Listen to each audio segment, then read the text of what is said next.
Welcome to Swolehammer. So, the Skaven vs. Sylvaneth box called Echoes of Doom is coming out in a couple weeks, and we wanted to look at the Deathmaster, now he's readily available, how he stacks up in Warcry. So in this video, we want to see what kind of Warcry list we could make with this contents of this box. That being said, the contents of the box on the Skaven side are the new Deathmaster Sculpt, the Greyseer Unscreaming Bell, 10 Storm Vermin, and 20 Clan Rats.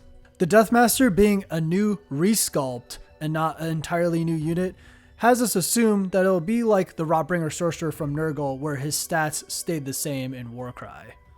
So let's start with the Deathmaster. It made the most sense to me to kind of take a look at the stats and then compare it to a leader that's used a lot right now, for example, the Clawlord.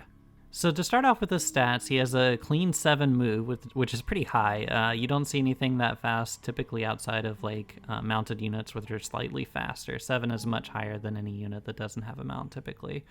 3 toughness is, not great. 20 wounds is on a little bit of the lower side for the leader units, but like most Skaven leaders and units in general, he's got some tricks up his sleeve to make him pretty slippery. More on that later. For one, it's really nice to see a ranged option on the Deathmaster. It's a little bit mopey like most range options in Warcry, but with him being fairly mobile, I think there's ample chances to kind of abuse that. On top of that, 5 attacks on the Weeping Blades is nothing to sneeze at either. 4 strength ain't bad, 2/4. That's a pretty solid profile right there. So as promised, let's take a look at the Clawlord for comparison. The Clawlord comes in a little slower at 6 move.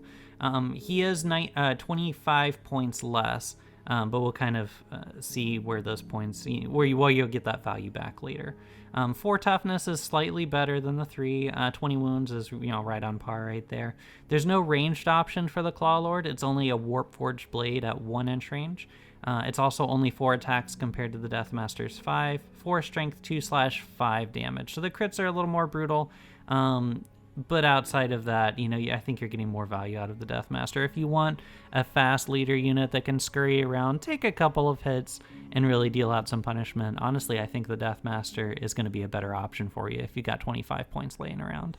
Yeah, and also kind of part of the point of this video too is I think another thing that's nice about the Deathmaster is he's in plastic now and he's not resin. So with that, we'll be able to get our hands on him easier. The Clawlord is a little harder to obtain because he's online only. A lot of the Skaven stuff was pulled from GW shelves. Yeah, and the Clawlord, he's in plastic, but the sculpt isn't nearly as cool as the Deathmaster's new sculpt. I mean, look at that sculpt right there. That's just beautiful. Yeah. Now let's look at the list that we came up with out of the Echoes of Doom box. The leader, obviously, is the new Deathmaster. The other leader option, also as the hero, is the Greyseer, because the Greyseer can be made off the Screaming Bell. Then we filled the rest of the points out with 4 Clan Rats with Rusty Blades and 3 Storm Vermin with Rusty Halberds. Now, while I wouldn't say that this is the most meta, quote-unquote, list, this is a pretty fun and actually it is a list that has some punch to it. Clan Rats and Storm Vermin are surprisingly resilient for their point values, and as you can see here, the abilities are actually kind of stacked. Consume Warpstone token is very much kind of like a fun ability, but also can shift the game, and this is Greyseer specific, in your favor with his ranged attack.